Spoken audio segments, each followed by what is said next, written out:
이제 실제 부정맥이 아닌 것 때문에 오는 경우도 있어요. 주로 이제 아드님이 속을 썩이셔가지고 가슴이 힘드시다 하시는 분도 많고, 협심증하고 좁아진 건 다릅니다. 원칙적으로는 환자가 갖고 있는 위험 요소가 얼마나 되느냐. 심근경색은 진행되는 정도를 아는 게 아니라 생겼냐 안 생겼냐가 중요합니다.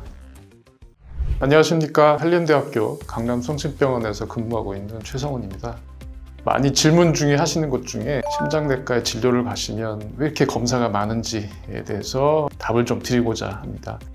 심장혈관 질환에는 어떤 것이 있는지를 좀 먼저 말씀드리겠습니다. 지금이야 관상동맥 질환이 갑자기 막히는 이제 급성 심근경색증이 드물지 않게 발생하고 매일 저희가 응급 상황에서 맞닥뜨리는 상황인데, 1980년대쯤 그 당시만 해도 급성 심근경색증 환자가 응급실에 오게 되면 보기 드문 증이었기 때문에 내과 전체 교수님이 모이셔가지고 공부를 하셨다고 합니다. 현재는 급성 심근경색증이나 협심증으로 스텐트 수술이나 수술 같은 거를 받으신 분이 가족, 친구분에 있으실 겁니다. 나이가 드시면 생기는 경우도 있지만 유전적인 이유나 태생적인 이유로 어린 나이부터 생기는 선천성 심장질환, 주로 판막이나 혈관이 기형이 생기거나 또는 근육에 여러 가지 유전적 이유로 생기는 심장 근육이 두꺼워지는 비후성 심근증이 있는데, 가장 많은 환자는 연령이 증가되면 생기는 질환들인데요. 주로 고혈압, 판막질환, 관상동맥 질환, 대동맥 질환, 또 요즘에 이제 부정맥도 많이 들고요. 심부전 것들이 이제 굉장히 증가하고 있습니다.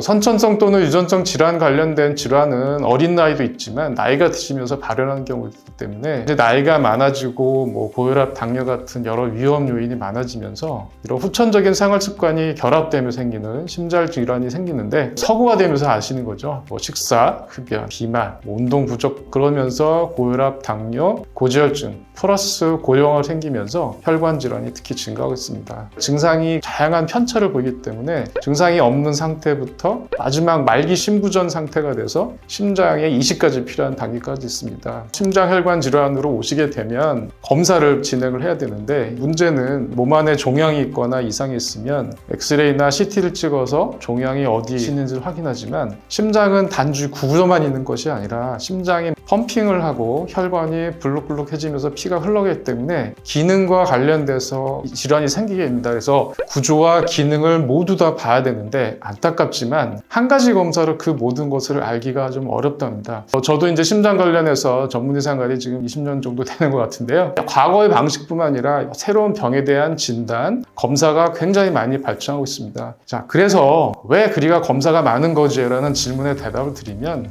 심장 혈관의 구조를 알고 기능을 알기 위해서 검사를 합니다. 흉부 방사선 검사, 엑스레이 많이 찍으시죠. 심장이 커졌는지, 심장의 어느 부위가 커진 건지, 폐는 괜찮으신지를 알게 되고, 또 하나 이제 심전도 검사합니다. 심장의 구조나 기능 이상이 있게 되면 이런 전기 현상의 변화가 오기 때문에 그거를 확인하는 검사가 되겠고요. 환자의 어떤 상태에 따라서 필요한 검사를 추가합니다. 심장 초음파 검사 많이 받아보실 텐데요. 요즘에 관상동맥 질환 보려고 CT도 많이 찍고, 심장 근육을 보기 위한 MRI 같은 검사도 많이 합니다. 경우에 따라서는 핵의학 검사라고 해서 양상자 검사나 여러 가지 심장 근육에 포함한 동위원소를 이용해서 저희가 근육 상태를 표현하고요. 관상동맥이 좁아졌을 때 확인하는 검사가 대표적으로 관상동맥 조영술이죠. 혈관의 협착이나 구조, 기능의 변화를 보는 검사도 하고 있습니다. 또 말씀드린 혈관 구뿐만 아니라 맥박 관련된 것들이 있는데요. 특히나 심전도 같은 경우는 예전에는 팔, 다리, 가슴 쪽에 6개를 붙이고 하는 검사도 있지만, 최근에는 2가지만 붙이고 나서도 부정맥을 보는 홀터 검사라고 해서 단지 하루에서 3일, 일주일, 수개월 정도까지 보는 검사가 있습니다. 그리고 이런 경우에 이제 부정맥 의심되거나 확인이 되면 정기생리학 검사를 그래서 입원을 해서 몸 안에 여러 가지 전극 도자를 넣고 심장의 전기 현상을 봐서 원인을 찾는 검사, 혈관의 협착이나 병이 의심되면 실제로 몸 안에 카테터라는 얇은 플라스틱 관을 넣어서 심장 혈관 안으로 흘러가는 혈류를 검사하는 이제 관상동맥 조영술까지 진행을 합니다.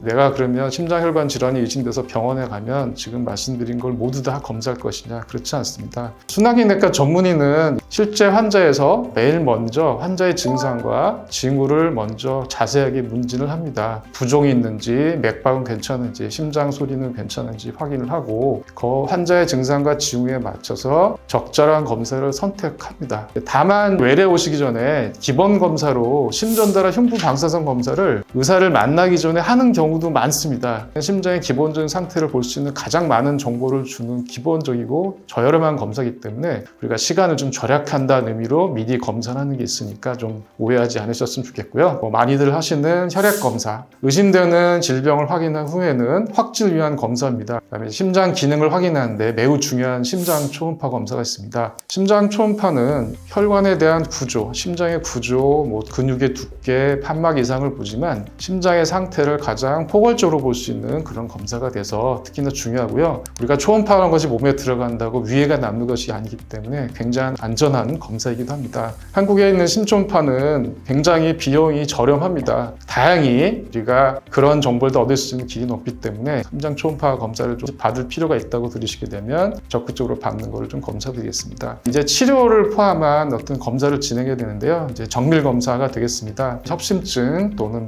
판막 질환이 의심된다면 심전도 이상이나 심장 초음파 이상을 우리가 확인을 했고 우리가 약물 치료할 건지 아니면 시술 또는 수술 같은 치료를 결정하고 판단하기 위해서 정밀 검사가 진행됩니다. 제일 흔하게 심장내과 많이 오시는 질환들이 흉통인데요. 숨이 차고 흉통인데 특히나 나이가 드시거나 당뇨가 오래되시거나 흡연하시는 분한테 많이 생기는데요. 대표적인 게 협심증이나 가장 무서운 심근경색이 되겠죠. 이런 관생동맥 질환의 경우에는 환자들이 처음 왔을 때 고위험군으로 보이는 양상이 있습니다. 흡연을 오래 하시고 나이가 많으시고 당뇨, 고혈압, 고지혈증, 가족 중에 심장질환 같은 걸 앓으신 분의 경우는 환자가 증상을 표현하는 순간부터 실제 혈관 질환의 가능성이 매우 높기 때문에 입원을 해서 검사를 가능한 한 시간을 줄여서 하는 치료를 우리가 먼저 공부하게 되고요. 그렇지 않은 즉 중간이나 저위험군에 해당하는 경우에는 아까 말씀드린 기본적인 검사 외에 협심증의 경우에는 우리가 심전도를 붙이고 달리거나 뛰면서 심장의 변화를 보는 운동부하 검사, 운동부하 검사가 어려운 거에는 우리가 핵의학 검사 같은 부하 검사를 해서 심장의 혈관 반응을 좀 보고요.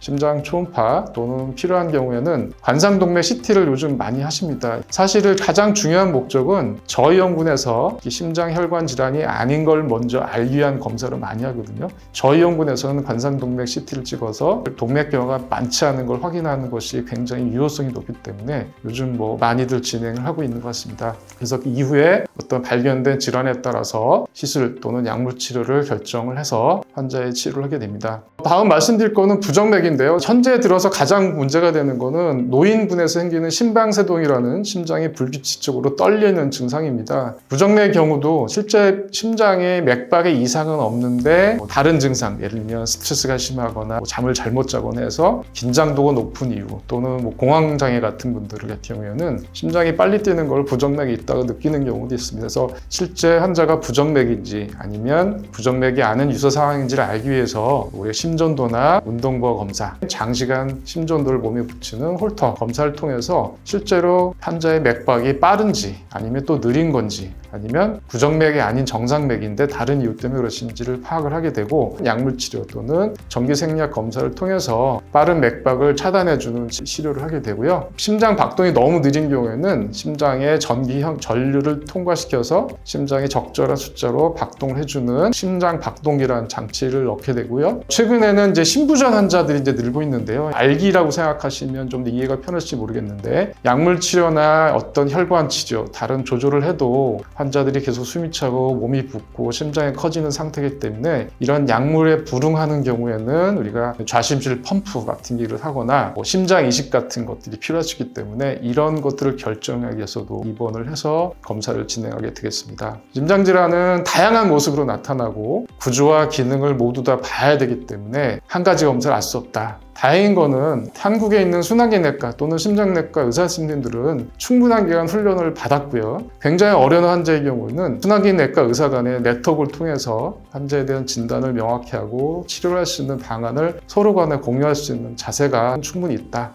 라고 믿어주실 것 감사드리고요. 그리고 검사는 꼭 필요한 것만을 진행해서 최적에 대한 진단과 치료를 하려고 노력을 하고 있습니다. 교수님, 구독자분들이 질문하신 것들 네. 정기적인 국가암 건강 검진을 한다면 걱정 안 해도 되냐 이렇게 물어봤어요.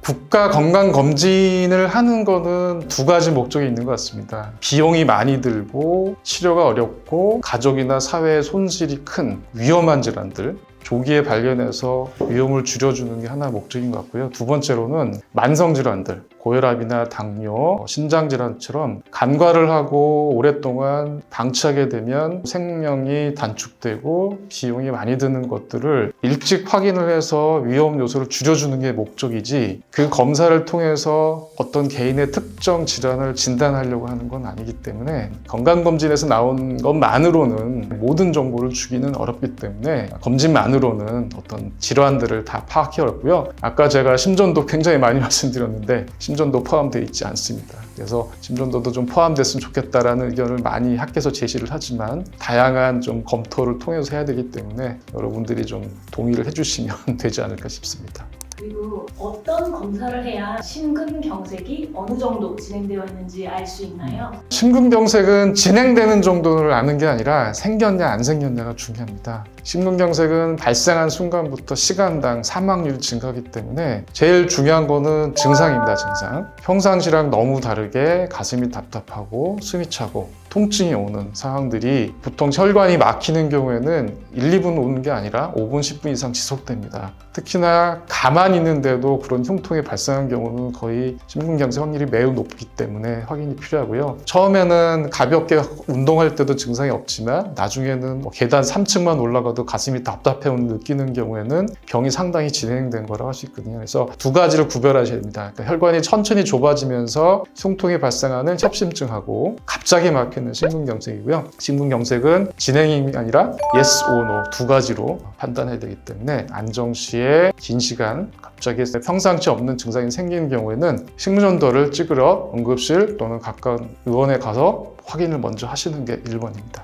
그러면 심장에 이상이 있다고 해서 심초파 24시간 홀터 검사까지 했는데 이상이 없다고 하면 괜찮다고 봐도 될까요? 보통의 경우 부정맥이나 혈관 질환에서 가장 문제가 되는 거는 심장의 구조나 기능이 떨어졌는데 병이 생기는 경우는 위험합니다. 심장 초음파나 홀터 검사가 정상인 경우에는 구조나 기능이 일단은 괜찮다는 거죠. 그렇지만 동맥 경화 증상, 혈관이 40% 50% 좁아진 경우에는 증상이 나타나지 않을 수 있습니다. 어떤 증상을 먼저 호소해야가 중요하겠는데요. 예를 들면 가슴이 좀 두근두근하는 것 때문에 검사를 받았다. 그렇지만 초음파, 심전도, 홀터 검사가 이상이 없다는 경우에는 그걸 검사하는 동안에 부정맥이 검출이 안 될 수도 있어요. 그렇지만 중요한 거는 심장 구조나 기능에 문제가 있어서 생기는 부정맥이나 그런 증상의 경우는 상당히 위험하지만 비교적 구조나 기능이 정상인 여러 검사 소견이 있다 그러면 실제로 부정맥이 아주 위험한 게 오더라도 조금 더 수월하게 버틸 수 있는 근거는 됩니다. 검사가 이상이 없다 그래서 부정맥 같은 병이 완전히 없는 건 아니지만 우리가 위험도 수준을 따져본다면 아주 높은 위험군은 아닐 거다. 그래도 뒤늦게 발견되는 경우가 있기 때문에 부정맥 관련된 부분에 대해서는 증상이 생길 때마다 어쨌든 몇 차례라도 심전도 확인하는 게 필요하고요. 많은 경우에는 이제 실제 부정맥이 아닌 것 때문에 오는 경우도 있어요. 엊그제도 오신 저 환자분은 주로 이제 아드님이 속을 썩이셔가지고 가슴이 힘드시다 하시는 분도 많고 부부간의 다툼, 특히 요즘에 이제 자녀 교육하다가 힘든 어머님들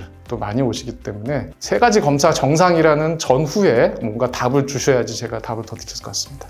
그러면 심장 CT로 협심증을 잘 확인할 수 있나요? 협심증하고 좁아진 건 다릅니다. 혈관에 피가 흘러갈 때 50% 정도, 우리가 2분의 1 정도로 좁아지게 되면 빨리 뛰거나 계단을 숨가쁘게 오르는 경우에 흉통이 생길 수가 있어요. 그렇게 증상이 생기는 경우를 협심증이라고 하고 혈관에 죽상 변화가 있긴 하지만 증상이 나타나지 않는 경우도 많습니다. 50% 60% 정도 수준에서는 우리가 증상을 못 느끼는 경우가 있기 때문에 동맥경화성 심장병이 있는 건 맞지만 아직 협심증 단계는 아니죠. 그렇지만 통상 70%가 넘는 경우에는 가만히 있는 상태에서도 가슴 답답함, 흉통을 느낄 수가 있어요. 그래서 CT를 찍어서 일단 50%가 넘지 않는 경우에는 협심증 증상으로 발현될 가능성은 많지 않기 때문에 동맥경화의 진행을 억제하는 약물치료를 먼저 하게 되고요. 40% 정도밖에 좁아지지 않는데 환자가 증상이 있는 경우가 있습니다. 이런 경우에는 CT에서 보이는 큰 혈관 말고 심장 근육으로 가는 작은 혈관에서 오는 협심증도 있습니다. 그래서 두 개가 겹쳐 있을 수도 있고 아닐 수도 있기 때문에 동맥경화가 있다 없다로 협심증을 진단하지는 않습니다. 그러면 이번에 관상동맥 조영술이란 걸 하기로 했는데 이게 부작용도 있을 수 있고 너무 고통스럽다고 하는데 심장혈관 CT 검사를 하는 게 더 나을까요? 설명 보면 두 개가 비슷한 것 같아서. 검사는 다릅니다. CT는 제가 보통 말씀드린 게 카메라로 사진 한번 찰칵 찍는 거밖에 안 됩니다. 관상동맥 조영술은 몸에 관을 넣어야 되기 때문에 아무래도 마취를 좀 하고 관이 들어가고 얇은 플라스틱 관을 통해서 심장 혈관까지 진행하기 때문에 혈관에 상처가 생기거나 바늘 천자 부위에 멍이 들거나 하는 상황이 생길 수 있고, 또 환자분 따라서 조금만 바늘이 닿아도 너무 심하게 통증을 호소하는 분도 있습니다. 그래서 혈관 손상에 관련된 부작용, 합병증은 높진 않은데 발생할 수 있다라는 게 이제 침습적 검사의 특징이고, 두 번째로는 혈관 검사를 하려면 혈관을 엑스레이 보이는 물질을 채우는데 이게 조영제인데, 조영제에 또 이상 반응이 오는 분이 있습니다. 그래서 조영제를 맞고 나서 가렵다거나 아니면 피부에 반점이 생기는 경우도 아주 간혹 생기게 되고 나빠지는 경우도 생길 수가 있죠. 고위험군 환자고 증상이 명확하면 치료가 이상되기 때문에 조영술을 먼저 권하게 되고요. 저위험군 환자가 증상을 호소하지만 혈관의 협착의 정도가 심하지 않거나 치술이나 다른 치료가 아닐 가능성이 높다 하는 경우에 먼저 CT를 찍습니다. 그래서 원칙적으로는 환자가 갖고 있는 위험 요소가 얼마나 되느냐, 그래서 높으시면 조영술, 낮으면 CT를 먼저 찍고 있습니다. 제가 잠깐 이런 말씀 드렸는데요. 심장TV 많이 봐주시고 구독, 좋아요, 알림 설정해 주시면 굉장히 많은 정보가 있기 때문에 환자의 어떤 궁금증을 해소하는 데 도움이 될 것 같습니다. 오랜 시간 경청해 주셔서 감사합니다.